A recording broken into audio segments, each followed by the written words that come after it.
기도하겠습니다. 하나님 감사합니다.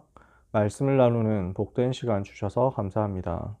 하나님의 말씀은 살았고 운동력이 있어 좌우의 날선 어떤 검보다도 예리하여 혼과 영과 관절과 골수를 찔러 쪼개고 우리의 마음과 생각의 뜻을 감찰하는 줄 믿사오니 그 말씀으로 우리를 능히 든든히 세워 주옵소서. 거룩함을 입은 하나님의 백성들 가운데서 우리의 기업이 있도록 이 말씀을 의지하게 하옵소서.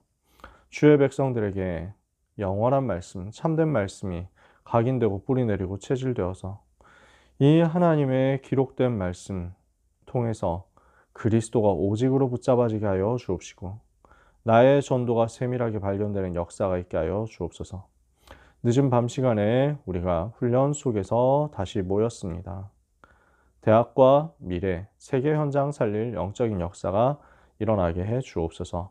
예수 그리스도의 이름으로 기도합니다. 아멘. 우리 고3 파송전 집중훈련 마지막 시간이고요. 오늘은 4강입니다. 그래서 오늘 4강 주제는 신약 성경입니다. 신약 성경 다 볼 수는 없죠. 개론적으로 흐름만 이해를 하도록 하겠습니다. 요한복음 20장 30절 31절에 사도 요한이 이렇게 설명하죠. 예수께서는 여기에 기록되지 않은 많은 일들도 행하셨지만 내가 너희에게 이것을 쓰는 것은 오직 너희로 하여금 예수께서 하나님의 아들 그리스도임을 알게 하고 그를 믿어 생명을 얻게 하려는 것이라. 생명 얻게 하는 것, 예수가 그리스도임을 알고 그를 믿어서 생명 얻게 하는 것이 성경의 목표다. 성경의 기록 목표다라는 말이에요. 그래서 성경 속에서 우리는 뭘 발견하느냐? 예수가 그리스도. 이거 발견하는 겁니다. 성경 속에서 우리는 뭘 깨닫느냐? 오늘도 예수가 그리스도. 이거 깨닫는 겁니다. 서론에서요. 성경이 어떻게 정경이 되느냐? 그래서 캐논이라고 하죠. 이 정경화 과정이 어떻게 이루어졌는지를 간단하게 여러분에게 소개를 할 거예요. 구약 성경 같은 경우는 모세 때부터 기록되기 시작해서 그죠? 그러면서 에스라 때 정리가 되게 되었습니다. 그래서 에스라의 역할이 굉장히 큽니다. 에스라는 제사장이었고요. 그 다음에 궁중학사로서 이스라엘 백성들에게, 포로에서 돌아온 유대인들에게 굉장히 복음을 정리해 준 사람이었거든요. 근데 이 에스라가 없었으면은 구약 39권 정리되는 그 틀이 잘 안 잡혔을 겁니다. 그래서 에스라 때 자료가 모이고 정리가 되어서 그 이후 신구약 중간기 시절에 완성이 됩니다. 그래서 신약과 구약 성경과 신약 성경 사이에 400년 정도의 기간이 있죠. 공백기가 있어요. 그 중간기 시간 동안에 완성이 됩니다. 에스라가 정리한 틀을 가지고 중간기 시대 에스라가 직접 쓴 내용까지 포함해서 그리고 시편에 보면 포로에서 돌아온 사람들의 시, 포로 시대에 쓰여진 시들 이렇게 포함되어 있거든요. 이런 내용들 포함해 가지고 그 다음에 포로에서 돌아온 이후에 쓰여진 말라기 선지자의 글까지 포함해서 구약 성경이 완성이 됩니다. 그렇게 하고 있는 동안에 어떤 일이 벌어졌었냐면 페르시아 제국이 신구약 중간기 시대의 일입니다만 페르시아 제국이 멸망합니다. 페르시아 제국은 엄청 큰 제국이었단 말이에요. 근데 누구한테 망합니까? 알렉산더한테 망하죠. 마케도니아에서 쳐들어온 알렉산드로스 이 임금이 페르시아 제국을 멸망시키고 순식간에 여기를 다 정복합니다. 그죠? 이래서 애굽까지, 이집트까지 정복을 했단 말이에요. 근데 알렉산더는 여러분 아시다시피 그 정복을 하다가 인도까지 간 다음에 거기서 돌아오는 길에 33살의 나이로 열병에 걸려서 죽어버리죠. 그러고 나니까 이 넓은 제국이 순식간에 주인이 없어집니다. 그래서 뭐 전설에 따르면 알렉산더가 갑자기 죽게 됐으니까 사람들이 이제 후계자를 그래도 세우셔야 되지 않겠습니까? 대왕께서 생각하시는 후계자는 누구십니까? 이랬더니 알렉산더가 가장 강한 자 이랬다고 합니다. 뭐 전설인데 그러다 보니까 가장 강한 자 누구냐 이래가지고 서로 이제 밑에 있는 장군들끼리 다 싸우고 난리가 난 거예요. 그래서 결국 갈라집니다.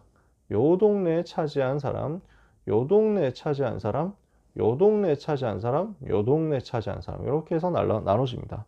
근데 요 부분을 두고 다니엘 선지자가 이미 예언했어요. 다니엘 선지자가 예언한 대로 나라가 넷으로 갈라진 겁니다. 헬라 제국이. 이렇게 마케도니아와 여기 이제 터키 쪽, 그 다음에 여기 시리아 지방과 여기 이집트, 이렇게 넷으로 나눠지는데, 그 중에서 핵심이 되는 두 나라가 여기 시리아와 그 다음에 여기 이집트였단 말이에요. 둘 다 왕조가 그리스, 마케도니아의 마케도니아 사람들이고 알렉산더의 부하 장군들이죠. 그래서 요 동네를 차지한 사람이 셀레우코스 가문이고, 그 다음에 여기가 프톨레마이오스 가문입니다. 그래서 요 두 왕조 간의 대결이 벌어지는데, 처음에는 요 이집트 쪽이 약간 우세했습니다. 그래서 이집트 쪽이 여기 가나안 땅 쪽을 영향권에 넣고 이 동네를 이제 지배를 한 겁니다. 근데 이 사람들은 굉장히 좀 관대한 사람들이었어요. 프톨레마이오스라는 사람, 이 동네 사람들은요. 그래서 유대인들이 여호와 하나님 섬기는 거 다 인정해 줬습니다. 그리고 너희가 믿는 여호와 하나님에 대해서 우리한테 좀 알려줘라. 너네 성경 있지 않냐? 그 성경을 와서 번역을 좀 해줘라. 이렇게 부탁을 합니다. 그래서 여기 알렉산드리아에 학자들을 초빙해가지고 유대인 70명이 가서 성경을 헬라어로 번역합니다. 이것을 70인역, 그래서 셉투아진트라고 하거든요. 70명의 학자들이 가서 번역을 해준 내용입니다. 그래서 요 70인역으로 대표되는 헬라어 성경이 나중에 로마 제국 시대 되면 쭉 로마 전역에 어느 정도 퍼져나갑니다. 왜냐하면 유대인들은 포로 이후에 디아스포라가 되어가지고 포로에서 돌아온 이후에도 여전히 디아스포라로 전 세계에 흩어져 있는 사람들이 많았어요. 그리고 아예 알렉산드리아 같은 경우는 거의 뭐 인구의 한 30%가 유대인이다, 뭐 이런 얘기 있을 정도로, 그러니까 이집트에서도 유대인들이 상권을 많이 장악하고 영향을 많이 끼치고 있었거든요. 곳곳에 유대인들이 나가 있었다 보니까 유대인들이 보는 성경책이 동네 사람들한테도 소문이 나가지고 어느 정도 알려져 있습니다. 그래서 신구약 중간기 시대 때 벌어진 일입니다. 참고로 전쟁에서 시리아가 점점 힘이 더 세져 갑니다.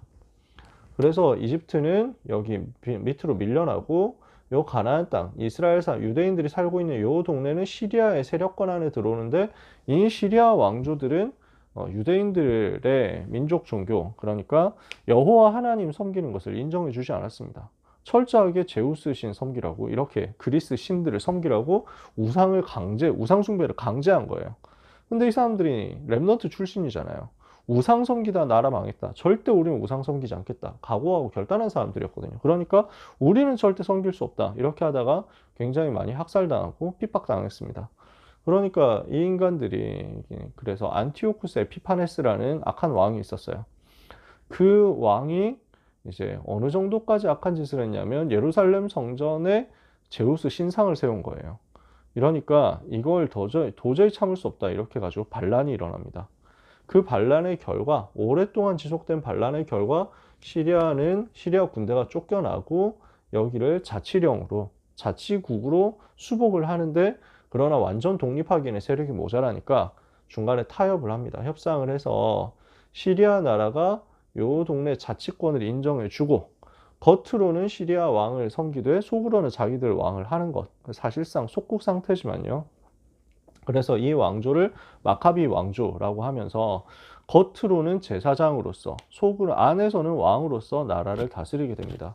그런 시기가 신구약 중간기 시대고요. 이렇게 하다가 나중에 여기서 생겨나는 팀들이 바리새인, 사두개인 같은 팀들입니다. 이렇게 하면서 구약 성경은 이미 완성이 되었다는 걸 알 수 있고요. 그 다음에 신약 시대가 됩니다. 신약 성경은요,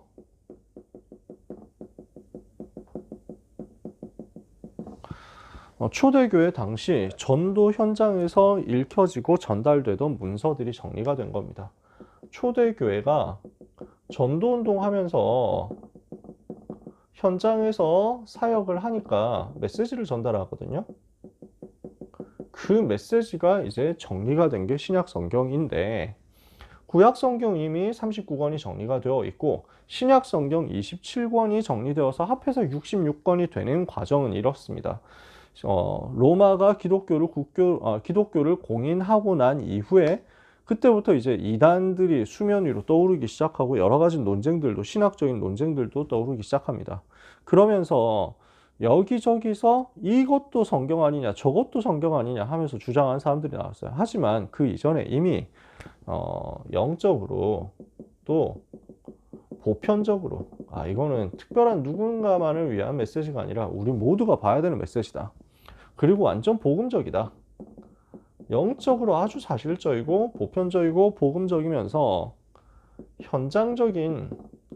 현장에서 검증된 성경들, 검증된 자료들을 성경으로 이제 이미 누리고 있었어요.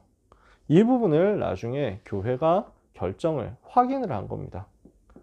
그래서 교회는 이 부분을 사후에 추인한 거죠. 이게 정경화 과정입니다. 그래서 결국 정경화 과정도 하나님이 역사하신 것입니다. 교회가 임의로 이건 성경이다, 이건 성경 아니다 한 게 아니에요. 성령께서 직접 지시하셨고 현장에서 이미 확인되어 가지고 대부분 사람들이 이게 성경 맞다 하고 읽고 그거 붙잡고 기도하고 있었어요. 이걸 공식적으로 나중에 정리를 한 게 이제 4세기, 5세기 들어가서입니다. 4세기 정도에 결정적으로 거의 정리가 됩니다. 여기에서 참고할 자료들이 외경이라는 것이 있고 위경이라는 것이 있습니다. 그래서 정경의 반대죠. 정경은 캐논이라고 하는데요. 캐논. 그럼 이거는 완전 절대적인 기준이다 라는 말입니다. 하나님께서 세우신 하나님의 말씀이다. 이거는 1.1획도 틀림이 없고 하나님의 100% 영감으로 된 것이다. 어제 그 얘기했죠. 근데 이 정경은 구약 39권, 신약 27권 합해서 66권인데요. 여기 밖에 있는 성경, 여기 밖에 있는 경전이죠. 성경이 아니고. 그래서 이걸 외경이라고 합니다. 그러면 이거는 어떤 특징이냐. 천주교에서는 얘들까지 포함해가지고 66권 속으로 끌어들입니다. 근데 실제 저도 궁금해가지고 제가 초등학생 때 이걸 찾아봤었는데요. 저희 집에 공동번역 성경이 있었거든요. 천주교에서 만든 성경이죠. 이 인간들 도대체 무슨 소리를 하나 해가지고 봤는데 나름 재미는 있었어요. 주로 무슨 얘기냐면 아까 얘기했던 신구약 중간기 시대에 있었던 그 독립전쟁 이야기예요. 재미는 나름 있는데 이걸 왜 정경으로 우리는 보지 않았느냐. 여기에 영적인 역사가 안 드러나는 거예요. 하나님의 초월적인 역사가 나타나지 않아. 그냥 결국 전쟁 얘기야. 그냥 일반 역사 얘기인 거예요. 그러니까 구약 성경에도 신약 성경에도 역사서가 있지만 여기를 보면 하나님께서 어떻게 역사하셨다. 복음 운동을 위해서 하나님께서 어떻게 직접 성령으로 능력으로 역사하셨다 하는 것들이 드러나잖아요. 근데 여기는 안 드러나. 그 영적인 역사 드러나지 않고 복음이 약한 거예요. 복음이 드러나지 않아요. 하나님이 초월적으로 역사하신 내용도 없고 복음을 설명할 수 있는 내용이 없으니까 이것은 그냥 참고 자료로 우리가 쓰는 겁니다. 뭐 이런 것도 있다 라고 보는 거죠. 그 다음에 아예 위경은 글자 그대로입니다. 위조된 것, 거짓된 것. 그래서 이거는 조작된 자료들이니까 우리가 언급할 필요가 없습니다. 그래서 가끔 가다가 무슨 도마 복음이 나타났다, 유다 복음을 발견했는데 가룟 유다가 복음서를 썼는데 하고 얘기하는 거 있죠. 보통 무슨 음모론자, 소설가 이런 인간들이 그런 것들 자꾸 들이미는데 위경입니다. 초대교회 시대 그런 거 많았습니다. 가짜들 많았어요. 시대마다 그랬습니다. 그래서 천주교에서는 무슨 연옥설 이런 거 주장하려고 외경을 더 성경에 끼워가지고 여기 있는 구절 봐라 이게 연옥을 얘기하는 것 같지 않냐 라고 하면서 억지를 쓰는데 그래서 끼워 넣은 거거든요. 하지만 이 부분 아까 얘기했다시피 복음이 드러나지 않아요. 그리스도가 드러나지 않아. 그래서 우리는 하나님의 말씀, 우리가 가지고 있는 성경 66권을 정경으로 보고 붙잡고 기도하고 믿는 것입니다. 그러면 이 중에서 신약 성경에 대해서 빠르게 살펴봅시다. 오늘도 시간이 많이 없죠? 신약 성경 27권 굉장히 방대하고 설명할 거 너무 많습니다. 크게 네 수로 나눌 수 있는데요. 복음서입니다. 사복음서 있죠. 마태, 마가, 누가, 요한복음이에요. 그리고 두 번째 역사서가 있습니다. 사도행전이죠. 세 번째 서신서가 있습니다. 그래서 로마서부터 쭉 나가서 유다서까지 사도들이 보낸 편지입니다. 서신서. 그 다음에 마지막 예언서, 요한계시록이 있죠. 그러면 이 부분을 차례대로 설명을 해 나갈게요. 첫 번째 사복음서, 복음서에 사복음서가 있는데 네 권의 복음서란 말이죠. 그 중에 사복음서를 둘로 나눕니다. 공관복음. 공관복음이라는 말은 공통의 관점을 가진 복음이다. 복음서다. 그런 말이죠. 왜 공통된 관점을 가진 복음서일까요? 초창기 초대교회가 전달했던 복음운동 메시지 핵심적인 것들, 핵심적인 소스가 되는 것들을 각자 전도 현장에서 하던 그 메시지들을 정리를 한 거니까요. 그래서 초기 초대교회 현장 복음 메시지였다라고 보시면 됩니다. 그래서 우리가 복음 전할 때 이 내용은 반드시 전달해야 된다 하는 것들이 교회 안에 컨센서스로 되어 있었을 거예요. 이 메시지는, 요런 메시지는 반드시 들어가야 된다 하는 것들, 그게 들어있으니까 공통된 관점인 거죠. 그냥 비슷한 시기에 쓰여졌다는 얘기입니다. 그래서 마태복음은 대상이 유대인입니다. 마가복음은 대상이 로마인입니다. 이방인들이란 말이에요. 그 다음에 누가복음은 대상이 데오빌로, 개인입니다. 로마 총독인 굉장히 고위공직자, 이 사람인 거죠. 그럼 여기에서 뭘 설명하느냐면 유대인에게 전달하는 복음서인 마태복음은 왕으로 오신 그리스도를 집중적으로 조명을 하고, 로마인에게 설명하는 복음서인 마가복음은 종으로 오신 그리스도를, 그리고 사람으로 오신 그리스도를 누가복음은 제대로 전달합니다. 그러면 마태복음에는 왕 얘기만 나오고 마가복음 종 얘기만 나오냐? 그렇지는 않아요. 당연히 누가복음에서도 예수님은 하나님이신 것이 드러나 있습니다. 근데 왜 이렇게 얘기를 하느냐면 다른 복음서에 비해서 상대적으로 이 부분이 많이 강조가 된다는 거예요. 왜냐하면 유대인들은 오실 메시아를 기다리는 사람들이잖아요. 오실 메시아 언제쯤 오시려나, 우리의 왕으로 오실 그분 언제 오시냐, 이거 하고 있거든요. 그러니까 그분이 오셨어. 그분이 예수님이야. 예수님이 너희가 기다리던 그 메시아, 예수님이 너희가 기다리던 다윗의 왕좌를 잇는 왕이 되신다. 그러니까 이 사람들은, 아니 왕이면은 어떻게 그럴 수가 있냐, 왕이 무슨 십자가에 죽냐, 왕이 무슨 그런 일을 하냐. 그러니까 아니라는 거예요. 마태는 유대인들이 잘 알고 있는 구약 성경을 아주 풍성하게 인용하면서 너희가 기다리던 왕은 사실은 이런 왕이다. 하나님이 이런 왕을 보내시려고 하신 것이다. 이걸 설명을 하는 겁니다. 그러면서 유대인들을 중심으로 메시지를 하고 유대인 독자들이 많이 듣다 보니까 메시지 중심으로 굉장히 많이 편집을 했습니다. 그래서 주요 메시지들을 우리가 마태복음 주로 많이 붙잡죠. 주는 그리스도시요 살아계신 하나님의 아들이십니다. 내용도 마태복음 16장의 것을 붙잡잖아요. 마가복음에서도 나오고 누가복음에서도 나오는데 우리가 그 기사를 주로 마태복음에서 인용하는 이유는 제일 풍성하니까. 산상수훈 같은 경우도 마태는 아예 그냥 편집을 묶어서 했어요. 5장, 6장, 7장으로. 이렇게 한꺼번에 묶어서 메시지를 해주니까 유대인들 같은 경우는 이런 부분을 가지고 메시지를 묵상하는 이 훈련이 평소에 되어 있기 때문에 굉장히 도움이 되는 거죠. 마가 같은 경우는 로마에서 전도를 하고 있었습니다. 마태는 세리였고 유대 현장에서, 이스라엘 현장에서 활동을 했다면 마가는 원래 로마 말을 알고 있는 사람이었습니다. 그래서 로마인들을 대상으로 사역을 했고요. 왜냐하면 베드로의 비서 역할을 했거든요. 근데 베드로의 비서 역할을 하면서 동시에 바울의 제자였고 바울과 동역하는 사람이었어요. 그러니까 저는 추측하기에 여러분한테도 아마 얘기를 한 적이 있었을 거라고 생각하는데, 마가복음이 어떻게 쓰여졌냐 했을 때 바울이 로마에서 감옥에 갇혀 있으면서 복음 운동을 하고 있었습니다. 이미 바울은 로마의 제자들을 쭉 파송해 놓고 제자들을 중심으로 전도 현장 다 파악하고 있었고, 바울은 자기가 지금 셋집에 갇혀 있고 밖으로 나가지는 못하지만 그런 자기에게 오는 사람은 다 만날 수 있는 조건입니다. 재판을 받아야 되기 때문에. 그래서 이렇게 되었을 때 바울이 밖으로 나가지는 못할지언정 제자들이 다 깔려있고 제자들 중심으로 전도 현장 시스템이 깔려있기 때문에 사역하는 데는 아무 지장이 없었어요.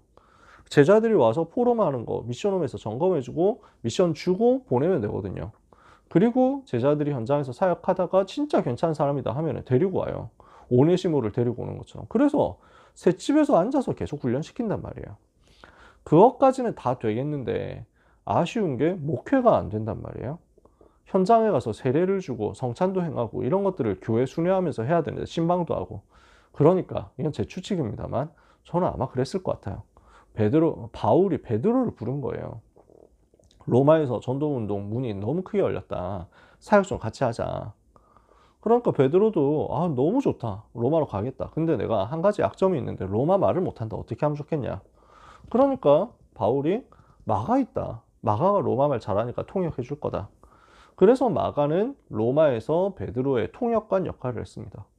베드로가 로마에서 사역을 하고 있을 때 바울도 로마에서 사역을 했고, 바울도 마가를 가리켜서 나에게 크게 도움이 되는 사람이다. 그 다음에 이 전도운동 위에서 나하고 끝까지 같이 있는 사람이다. 디모데후서에 보면 마가만 나와 함께, 누가가 나와 함께 있다. 그렇게 하면서 마가를 불러오라 뭐 이렇게 얘기하기도 하고 하거든요.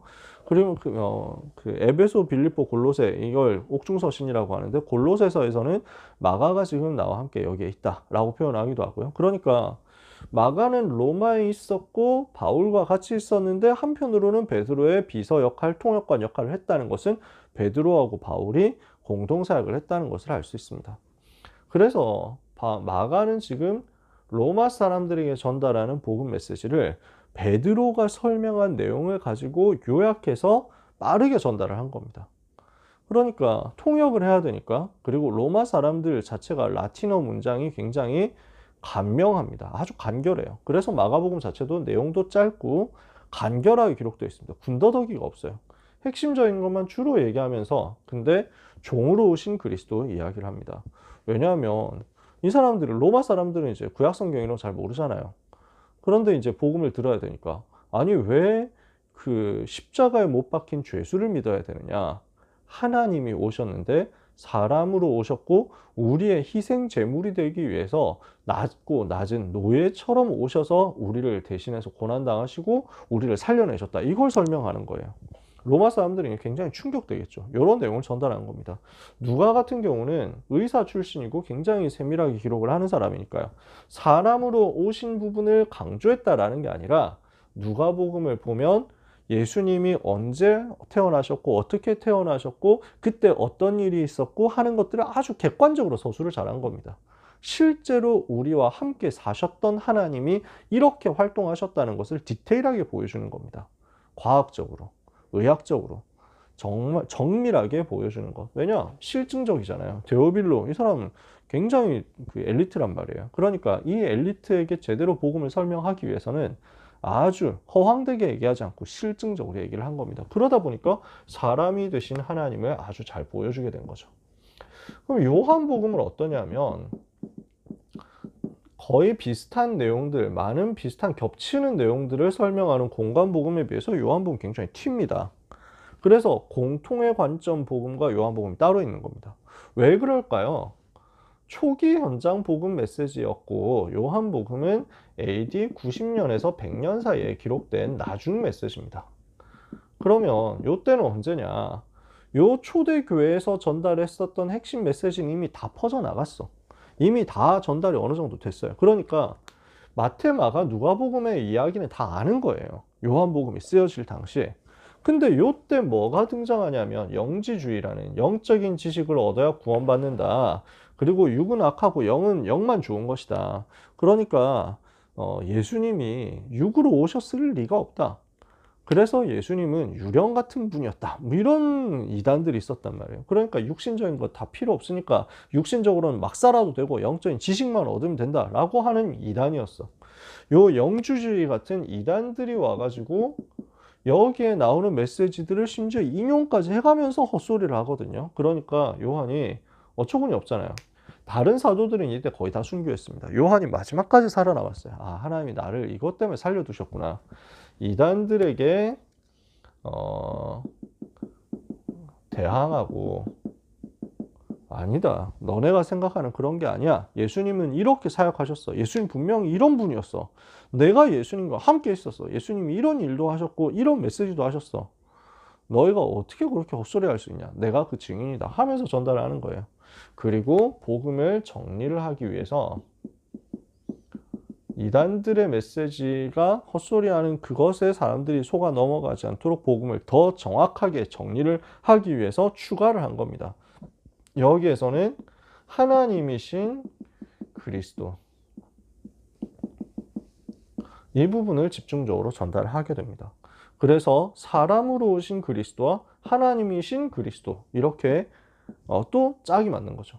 왕 되신 그리스도와 종 되신 그리스도, 이렇게 또 짝이 맞는 거죠. 하나님이 이렇게 완벽하게 복음서를 준비를 하신 겁니다.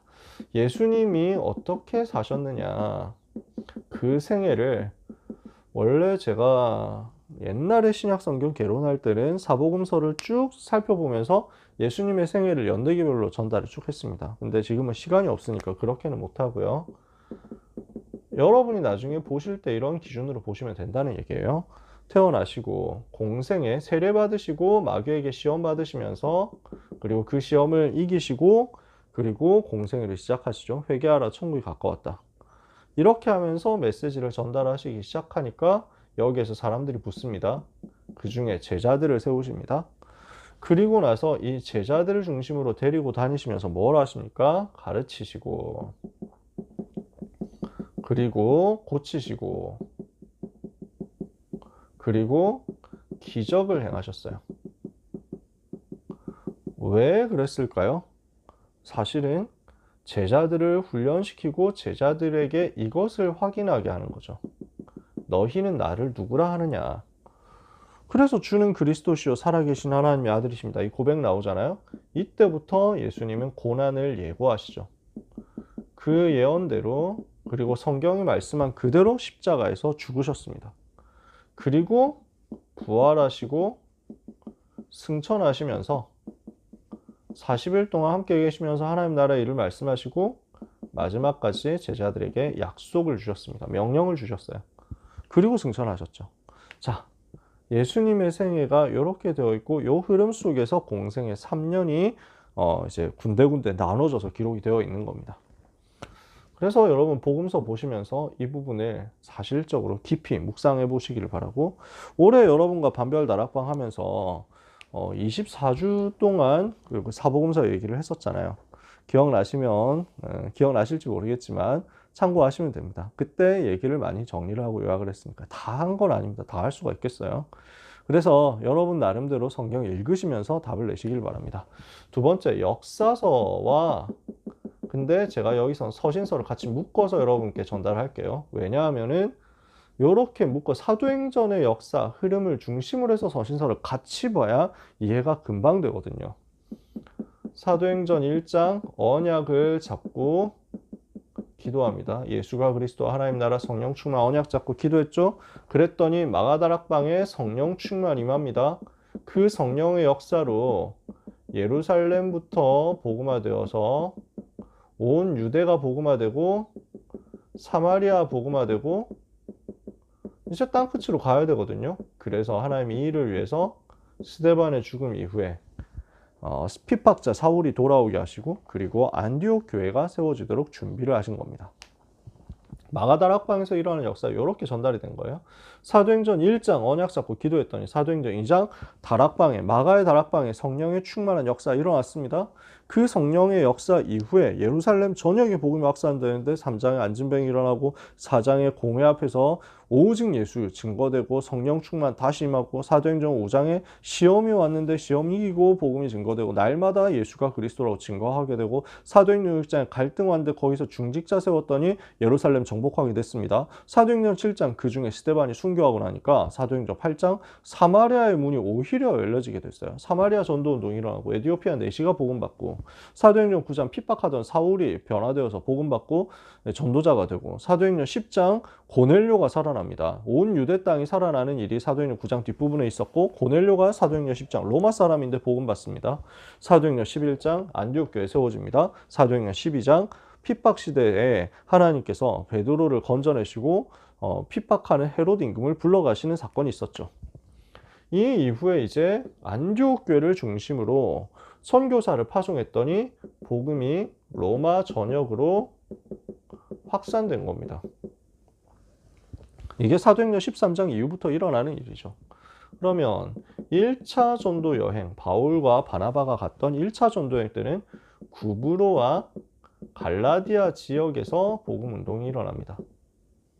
그래서 사도행전 13장 구브로 섬에서, 사도행전 13장 비시디아 안디옥과 사도행전 14장 이고니온과 루스드라 더베에서 전도 운동이 일어나서 교회가 세워지죠. 그러면은 여기에서 1차 전도 여행 다녀온 다음에 쓰게 된 성경이 갈라디아서입니다. 왜냐? 1차 전도 여행 갔다 왔더니 유대인 중에 어떤 사람들이 와가지고 야, 예수 믿는다고 구원받는 게 아니고 율법도 지켜야 된다라고 얘기하거든요. 그러니까 바울이 이건 아니다 라고 하면서 단호하게 얘기를 하는 거예요. 율법과 종교 말고 오직 복음 붙잡아라. 율법으로도 종교로도 구원 못 받는다. 그래서 종교 말고 복음 붙잡아라. 왜 과거로 돌아가려고 하느냐? 왜 율법에 속느냐? 그리스도께서 끝낸 것 아니냐? 그래서 그리스도께서 자유 주셨으니까 속지 말고 이제부터 성령, 그럼 삶 막 살아도 되냐? 율법 없으니까 막 살아도 되냐? 아니지. 성령인도 받으면 율법 아래 있지 않게 되고 오히려 성령이 열매 맺는 거니까 그걸 얘기를 하고 있습니다. 율법 종교 대신에 오직 복음 붙잡아라. 이걸 갈라디아서에서 썼습니다. 2차 전도 여행입니다. 여기서부터는 바나바가 구브로로 가고 그 다음엔 바울은 실라를 데리고 나중에 디모데가 여기 합류하고 누가도 여기 합류합니다. 그래서 마게도냐 지방과 아가야 지방, 아카이아 지방, 헬라 지방을 살리게 됩니다. 이때 쓰여진 성경이 데살로니가 전후서입니다. 그래서 데살로니가 전서는 복음을 얼마나 누렸는지를 이야기하고요. 그러면서 재림을 어떻게 사모해야 되냐, 재림을 사모하면서 재림 때 일어날 일이 무엇인지를 이야기하고 이것을 두고 전도자의 삶, 항상 기뻐하고 쉬지 말고 기도 범사에 감사하는 걸 이야기를 하죠. 그런데 이 데살로니가 전서를 읽고 사람들이 당장 재림하시나 예수님? 뭐 이렇게 생각을 한 거예요. 그래서 또 바로 편지를 써서 보내는 겁니다. 데살로니가 후서예요. 여기서는 재림 때 일어날 징조를 얘기합니다. 악한 자 일어날 거다. 조금 더 기다려라. 그러나 흔들리지 마라. 속지 마라. 하고 알려주는 겁니다. 3차 전도 여행에서는 아시아가 복음화됩니다. 그래서 아시아를 대표하는 동네가 에베소잖아요. 여기에서 전도 운동이 일어나고 아시아에 사는 자 유대인이나 헬라인이나 다 주의 말씀을 듣게 되었다 그랬죠. 그렇게 되고 나서 이제는 로마로 갈 준비를 하게 됩니다. 요 과정에서 기록된 성경이 있습니다. 그래서 여기 3차 전도 여행 중 에베소에서 써서 보낸 편지가 고린도전서, 교회 문제에 대해서 써서 보냅니다. 그 다음에 고린도후서, 여기에 대해서 이어서 보내면서요. 이거는 아마 마게도냐에서, 아시아에서, 에베소에서 떠나면서 썼을 겁니다. 그리고 고린도후서에서는 하나님께서 전도자에게 주시는 위로를 두고 표현을 합니다. 그러면서 사도의 지위에 대해서 변호를 하고요. 그리고 에베소에서 떠나서 마게도냐를 순회한 다음에 고린도까지 갔습니다. 그 고린도에서 로마서를 써서 보냅니다.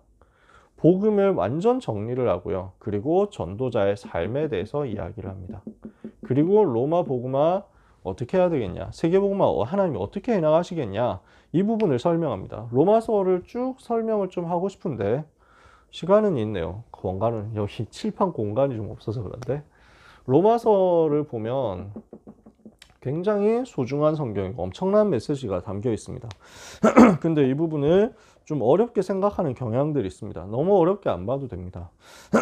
그래서 로마서 1장에서는 복음을 내가 그 복음이 무엇인지를 아주 간단하게 서론에서 이야기를 하면서 내가 로마로 가고자 하는 이유가 뭐냐, 로마에 있는 여러분에게도 복음 전하러 가기를 원한다 하고 자기 소개를 하고 동기 이야기를 하고 있습니다. 왜 이 편지를 쓰게 되었는지, 나는 복음을 부끄러워하지 않는다. 이 복음 모든 믿는 자에 구원을 주시는 하나님의 능력이 때문이다. 이걸 이야기하면서 인트로를 깔고요. 그 1장 뒷부분에서부터 이야기를 합니다. 왜 복음이 필요하냐? 모든 사람이 죄인이기 때문이다. 그럼 왜 죄인이냐? 유대인이 죄인이다. 복음 받은 이방인이 죄인이다. 그래서 율법이 없으니까 하나님의 법도 모르고, 그러나 하나님이 주신 마음에 주신 법이 있는데 이것을 어기고 완전 사탄에게 종노릇하고 있고 우상 숭배하고 있으니까 이방인이 죄인이다. 그러면은 야, 이방인들 역시 죄인이네 하는 유대인들 보고도 너네도 죄인이야 하는 걸 이 장에서 설명합니다.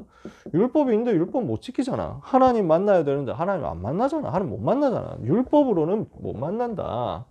모든 사람이 죄인이기 때문에 답이 없다. 그래서 3장에서 이걸 정리를 합니다. 모든 사람이, 그러므로 모든 사람이 죄인인데 그 죄에서 빠져나오는 다른 답이 있다. 율법 지켜서 구원받는 게 아니라 하나님의 은혜로 예수 그리스도를 믿음으로 구원받는 것이다. 아니, 어떻게 믿음으로 구원받느냐? 이 신칭의 믿음으로써 의롭게 됨을 의롭다 일컬음을 받게 된다라는 거거든요. 믿음으로써 의로움을 얻게 된다, 구원받는다. 이 부분이 왜 그런지를 아브라함의 예를 들어서 설명하고요. 그래서 5장에 그러므로 한 사람이 죄를 범해서 모든 사람에게 죄가 왔지만 한 사람은 새 사람 대신 새 아담 둘째 아담 대신 그리스도께서 죄 없이 우리를 대신해서 십자가에 죽으시고 그분을 믿는 우리에게 그 하나님의 의가 전가되도록 만드심으로써 우리가 구원을 받고 하나님의 자녀가 된 것이다. 그리스도께서 우리의 모든 죄 저주를 끝내시고 우리를 십자가에서 구속하셨다, 완성하셨다. 그래서 우리는 더 이상 죄의 종 아니라 의의 종이 되었고 신분이 바뀌었다. 우리의 인생, 우리의 삶을 전부 하나님께 의의 무기로, 의의 병기로 하나님께 드릴 수 있게 되었다. 근데 7장에서는요. 근데 우리는 연약해서 아직도 과거, 내 옛체질, 옛습관 이걸 못 벗어나고 여러 가지 한계에 부딪히고 나는 진짜 죄를 안 짓고 싶은데 자꾸 죄를 짓게 된다. 우리가 이렇게 연약하다 어떻게 하면 좋겠냐? 8장. 그러나 낙심하지 마라. 그리스도께서 이미 끝내셨다.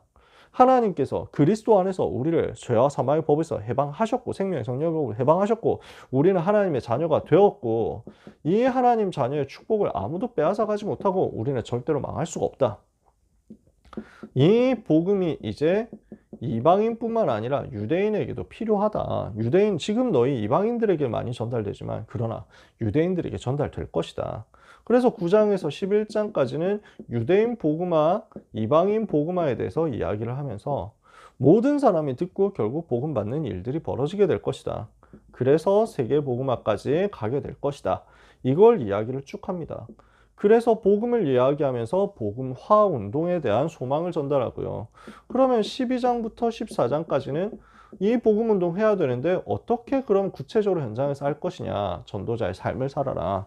실제로 이 복음을 어떻게 현장에 적용할 것이냐 하는 것을 이야기합니다. 이 전도자의 삶을 통해서 전도운동 문 열리는 거니까.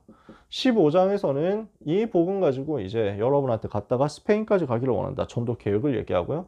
16장에서는 이 일을 위해서 이제 제자들이 준비되었는데 이 제자들을 소개를 하고 보내는 겁니다. 인사를 하는 거죠.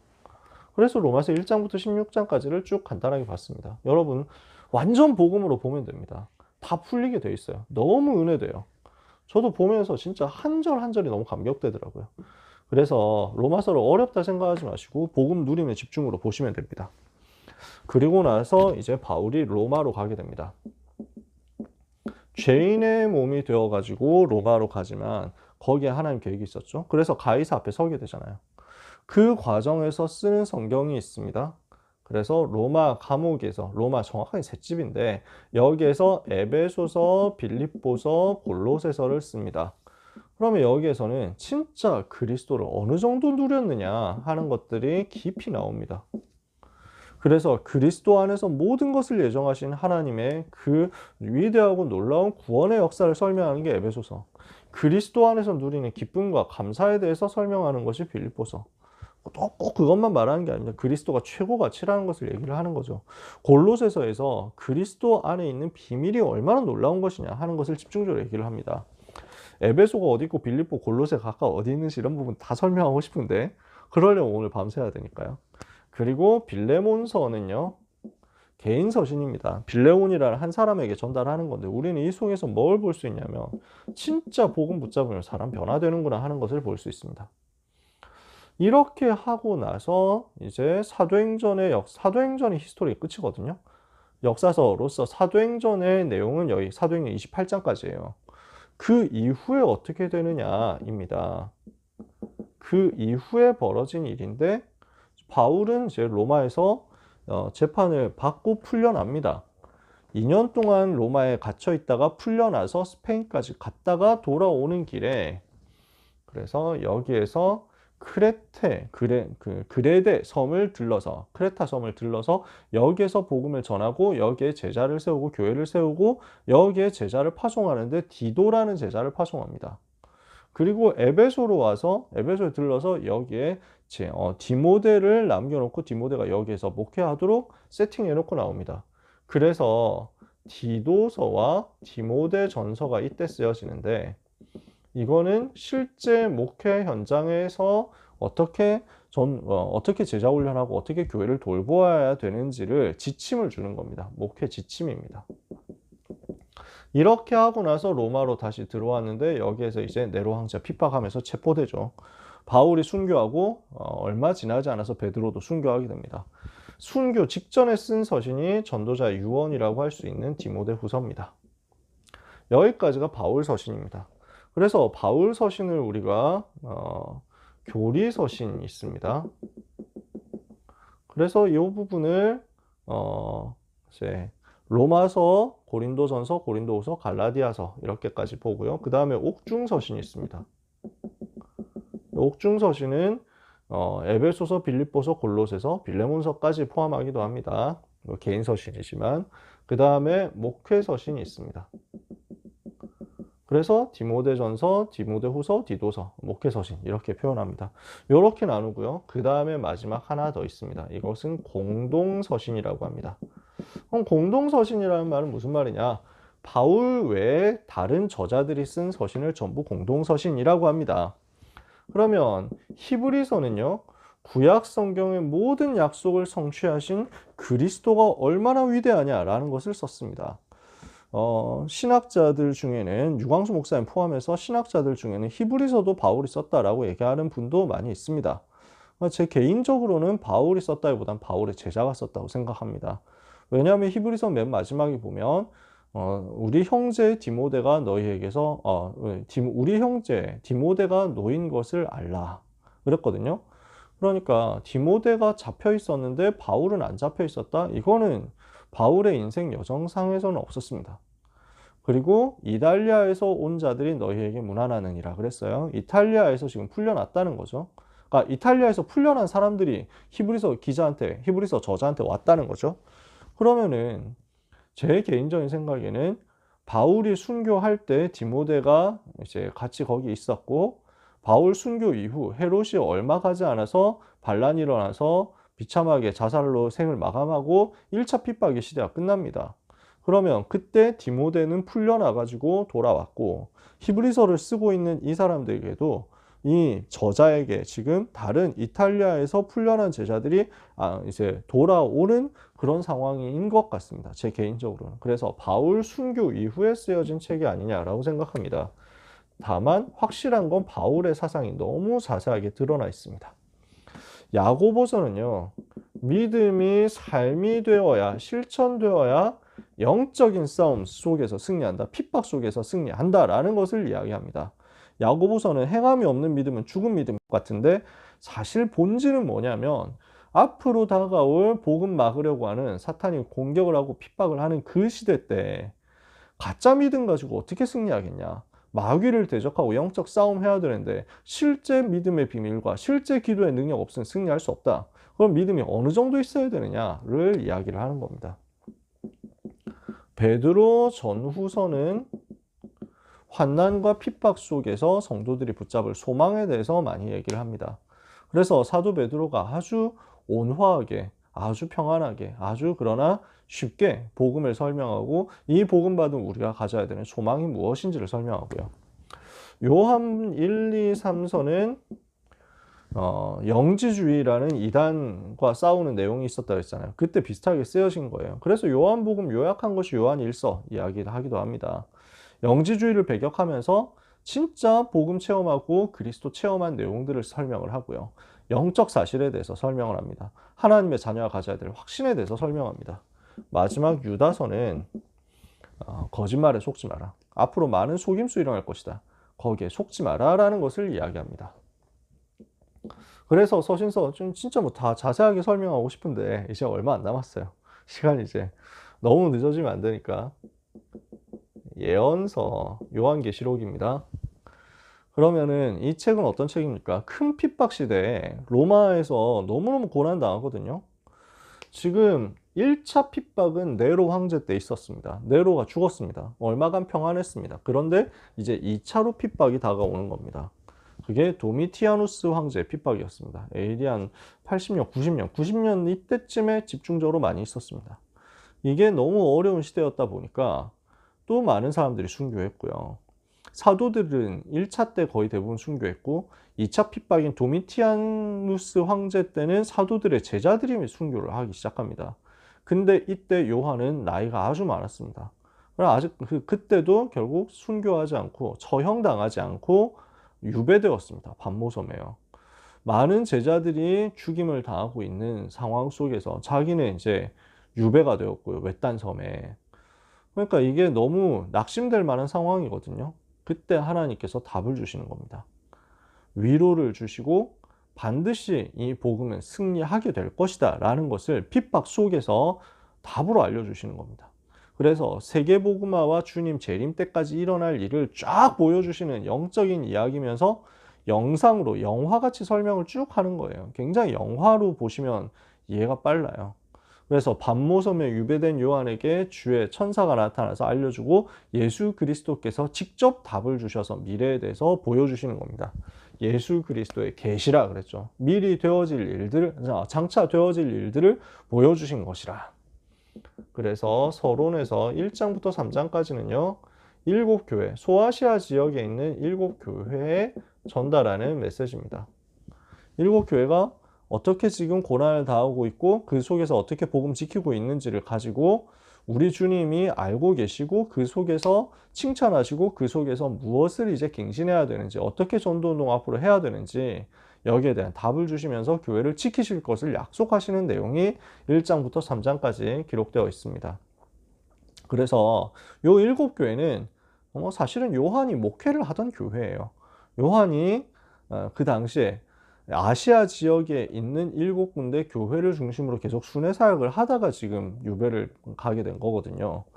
그래서 아마 7교회는 대표적인 교회고 거기에 지교회들 굉장히 많이 있었을 겁니다. 지역에 시스템 많이 깔려 있었을 거예요. 언제 생겼어요? 3차 전도 여행할 때. 바울이 3차 전도 여행할 때 아시아에 사는 자는 유대인이나 헬라인이나 다 주의 말씀을 듣게 됐고요.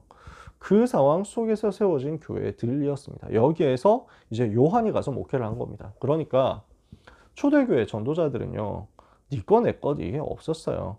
바울은 다른 사람이 사역하고 있는 데는 안 갔습니다. 다른 사람이 사역 잘 하고 있는 곳엔 내가 거기 가가지고 더 숟가락 얹고 할 필요가 없다. 한 번도 복음 듣지 못한 땅으로 간다. 이렇게 해서 사역을 했어요. 그러면서 사역을 해놓고 나서는 또 아무 동기 없었습니다. 그러니까 요한이 와가지고 여기서 사역하는데 왜 내 땅에 와서 사역하느냐 이게 아니에요. 바울도 다른 사람이 하고 있는 사역지는 안 간다 했던 이유가 영역 침범이라서 안 한 게 아닙니다. 한 군데라도 복음 안 들어본 현장으로 가야 된다 이거였거든요. 이렇게 해서 세계복음화를 같이 한다 이 시스템이 있었기 때문에 사도들과 함께 전도운동을 할 수 있었던 거죠. 그래서 요한이 지금 7교회에 전달하는 말씀을 이제 기록을 했고요. 그 다음에 이제 본론에서는 미래에 대한 예언입니다. 이게 4장부터 21장까지, 22장 앞부분까지 내용입니다. 거의 대부분이죠. 미래에 대한 예언인데 이걸 진짜 상세하게 여러분한테 풀어주고 싶은데 시간이 없으니까 나중에 언젠가 그런 기회 있으면 참 좋겠습니다. 창세 전부터 있었던 영적 세계에서 일어난 문제, 그러니까 문제 이전의 문제를 얘기를 합니다. 그게 지금 요한계시록 12장입니다. 지금 여기서는 플래시백이 많이 있습니다. 시간 순서가 이렇게 쭉 설명하다가 한 편 앞으로 돌아가서 반대쪽에서는 이런 일이 일어나고 있었는데 라고 하면서 이렇게 보여주는 거예요. 4장에 보면은 이제 하늘의 상황실로 올라가거든요. 천국으로 올라가서 거기 천국 상황실에서 앞으로 되어질 일들을 쫙 보여줍니다. 그 천국 하늘 보좌에서 일어나는 일들이 어떤 일들인지, 하나님을 찬송하는 천사들이 어떻게 활동하고 24장로가 어떻게 있고 그 다음에 헤아릴 수 없는 많은 성도들이 어떻게 하나님을 찬송하는지 이걸 보고, 그 다음에 그 미래에 대한 봉인, 하나님의 계획을 이제 봉인을 뗄 자가 나와야 되는데 뗄 자가 없어가지고 요한이 크게 울거든요. 그때 울지 마라. 천사가 와서 알려줍니다. 울지 마라. 유다 지파 다윗의 사자가 다윗의 자손 유다의 사자가 이것을 이기셨기 때문에 마땅히 이 봉인을 떼실 것이다. 미래에 대한 것을 어린 양 되신 예수 그리스도, 유다의 사자 되신 예수 그리스도께서 봉인을 여시고 미래를 이제 보여주실 것이다. 미래를 주관하실 것이다 하는 것을 알려주는 거죠. 그러면서 쭉 흐름이 나갑니다. 영적 세계 문제, 지금 제가 설명을 쉽게 하기 위해서 이것부터 얘기하는 겁니다. 요한계시록 12장에 일어난 영적 세계 문제, 그 다음에 지금도 일어나고 있는 문제, 7인의 재앙인데 이게 현장에서 지금 일어나고 있는 어려움들이 우리식으로 표현하면 창세기 3장, 6장, 11장에서 시작된 12가지 문제란 말이죠. 그 속에서 하나님은 지금도 교회를 지키시고 계신단 말입니다. 그 이야기를 설명합니다. 앞으로 환난이 마지막 때 일어나게 될 겁니다. 지금 일어나고 있는 환난이 7인이라면 앞으로 일어나게 될 마지막 환난 때가 올 겁니다. 큰 환난이 올 건데 이거는 7 나팔로 표현됩니다. 요때 되면 많은 교회들이 변질되고 타락할 것이다. 그래서 음녀라고 표현을 합니다. 왜 음녀입니까? 남은 안 됩니까? 예, 제가 몇 군데에서 설명을 하는데 성경에 나오는 남자, 여자, 신랑, 신부 표현은 신랑은 그리스도를 상징하고 신부는 교회를 상징하거든요. 그래서 정절을 지킨 신부는 그리스도, 오직 그리스도 끝까지 붙잡은 교회를 말하고요. 음란한 여자라는 말은 여자만이 아닙니다. 남자 다 포함이에요. 근데 포지션상, 역할상 교회를 신부로 표현하기 때문입니다. 그 문화권 속에서는 신랑이 찾아오고 신부는 기다리고 있는 거거든요. 그래서 결혼할 때 신랑이 신부 집에 찾아와가지고 신부를 데리고 간다니까. 그 문화권 속에서 이제 설명을 하는 겁니다. 그러니까 신랑 되신 그리스도께서 다시 오실 때 신부가 정절을 지키고 신랑을 제대로 기다리고 있었느냐, 아니면은 바람나서 돌아다니고 있었느냐, 이거예요. 우상에게 바람난 거죠. 우상에게 바람 피워가지고 무너진 거죠. 사탄에게 속아서 거기에 타협하고 있었던 거죠. 그런 많은 변질들이 있을 것을 이야기를 요한계시록에서는 하는 겁니다. 예수님도 알려주셨고요. 마태복음 24장 이런 데서 다 24장, 25장 여기서 집중적으로 알려주시죠. 구약성경 호세아서에 보면은 그래서 음란한 여자라고 표현돼 가지고 있는데, 그런데 하나님이 그런 음란한 여자를 호세아가 사랑하게 하시고 건져내게 하시잖아요. 끝까지 다 회복시키시잖아요. 회복시키도록 하시잖아요. 왜냐? 하나님은 끝까지 용서하시고 살리시고 사랑하시기 때문에. 근데 요때 되면은 이제 그렇게 해야 하는 교회가 그 사명 놓쳐버리고 복음 놓쳐버리고 이렇게 되는 모습을 얘기를 하는 겁니다. 그러니까 이 교회들은 심판 나중에 받을 수밖에 없겠죠. 그러나 그런 환난 속에서도 결국 세계복음화는 완성될 것이다. 그러면은 의로우신 하나님께서 이 땅에서 심판을 행하실 것이 예언됩니다. 이것이 7 대접의 심판이고요. 요 심판 때는 그 변질된 교회, 음녀, 이것도 같이 무너지게 됩니다. 바벨론이 무너지고, 그리고 바벨론이란 말은 그럼 악한 세상이란 말이거든요. 그리고 음녀가 무너진다. 같이 무너진다.